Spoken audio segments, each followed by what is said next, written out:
Muito bom dia, meus amados, queridos irmãos, meus amigos, graça e paz. Estamos juntos mais uma vez com a nossa porção diária da palavra, nosso canal, onde nós temos a oportunidade de meditar na palavra de Deus, poder refletir um pouco, né? Estarmos assim, sendo fortalecidos, edificados na nossa fé, e é importante buscarmos a direção de Deus para todas as áreas da nossa vida. E assim Deus abençoe você, abençoe o seu plano, o seu planejamento para o dia de hoje, que você seja bem sucedido, alcance o favor de Deus e que você então consiga alcançar também aquilo que você está idealizando realizar ao longo desse dia. Então é importante, se você está me ouvindo à tarde ou à noite, já tenha concluído aí o seu dia, que já tenha conseguido também resolver as suas questões. Deus abençoe você, que assim então encontre no seu coração a gratidão. Talvez você não tenha conseguido resolver tudo hoje, mas amanhã é um novo dia, nova expectativa, então são novas ações com a direção de Deus. Então que o Senhor te abençoe grandemente. Eu quero ler a palavra de Deus hoje com você, no livro de Atos dos Apóstolos, capítulo 15, é a Nova Almeida que eu estarei lendo aqui, atualizada, do verso 1. Nós estaremos então lendo a palavra do Senhor, o verso 6 a 11, Vou ler do 6 a 11. Então os apóstolos e os presbíteros se reuniram para examinar a questão. Havendo grande debate, Pedro tomou a palavra e disse: Irmãos, vocês sabem que desde há muito Deus me escolheu entre vocês para que da minha boca os gentios ouvissem a palavra do evangelho e crescem. E Deus, que conhece os corações, lhes deu em testemunho, concedendo o Espírito Santo a eles, como também o havia concedido a nós. E não estabeleceu distinção alguma entre nós e eles, purificando-lhes o coração por meio da fé. Agora, pois, por que vocês querem tentar a Deus, pondo sobre o pescoço dos discípulos um jugo que nem os nossos pais puderam suportar, nem nós? Mas cremos que somos salvos pela graça do Senhor Jesus, assim como eles. Amém. A palavra de Deus, nesse texto, está acontecendo um problema na igreja, uma controvérsia. Será que os cristãos, eles precisam também passar pelo procedimento da circuncisão do Antigo Testamento? Então os cristãos estão se convertendo, haviam judeus que se declaravam convertidos e eles estão inseridos na igreja. E uma vez agora na igreja, eles querem forçar aqueles que são novos cristãos a se submeterem à experiência da circuncisão do Antigo Pacto.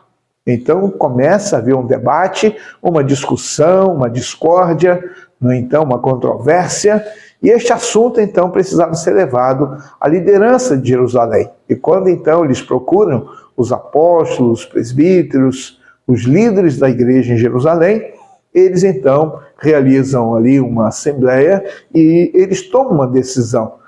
Então Pedro assume a palavra, e Pedro vai dizer para eles: olha, eu fui chamado pelo Senhor para poder ir até os gentios.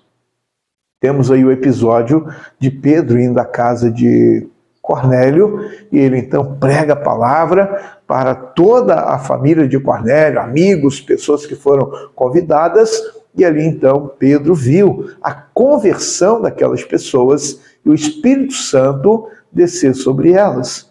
Então Pedro diz: olha, eu fui chamado pelo Senhor para ir até os gentios, eu vi o que aconteceu com eles. E nós então temos aqui esse relato, essa defesa a respeito da salvação dos gentios, e ele então vai fundamentar, dizendo que a salvação acontece mediante a graça do Senhor, e assim então pela fé depositada em Cristo Jesus. Quando a gente tem o capítulo 15, verso 1, quando eu mencionei logo no início, vocês, verso 1, é porque ali está dizendo que eles diziam, os judeus, aqueles que estavam ali querendo forçar a experiência dos novos cristãos, gentios, eles dizem: olha, Para que você seja salvo, tem que passar pelo processo da circuncisão.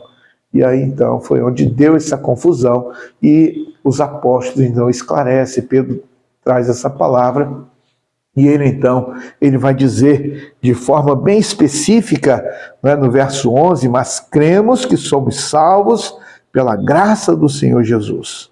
No verso 1 está dizendo que eles, né, os indivíduos que estavam ali no meio da igreja estão falando: se vocês não forem circuncidados, segundo o costume de Moisés, não podem ser salvos. Olha que ensino enganoso, né?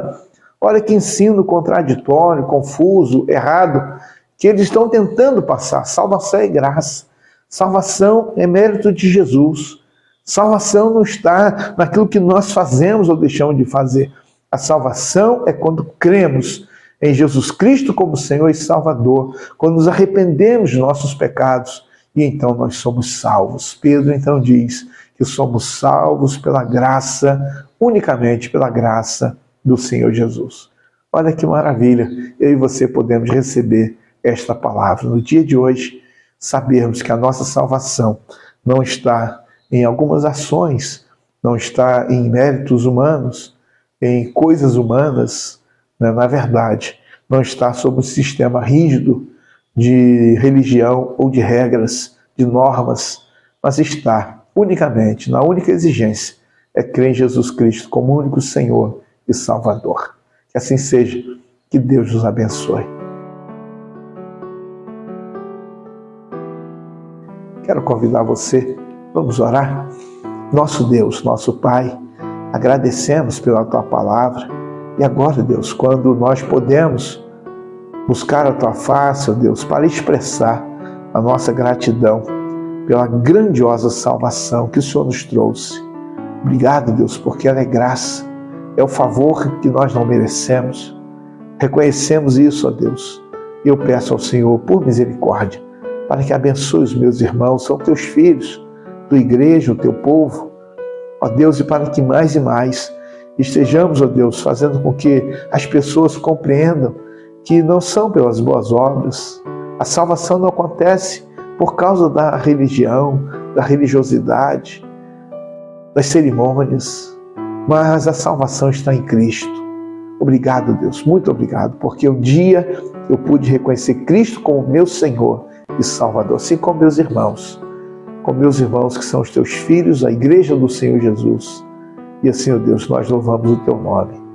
Oramos, ó Deus, em nome de Jesus Cristo, nosso único e suficiente Salvador. Amém. Um dia de paz para você. Um grande abraço e até amanhã.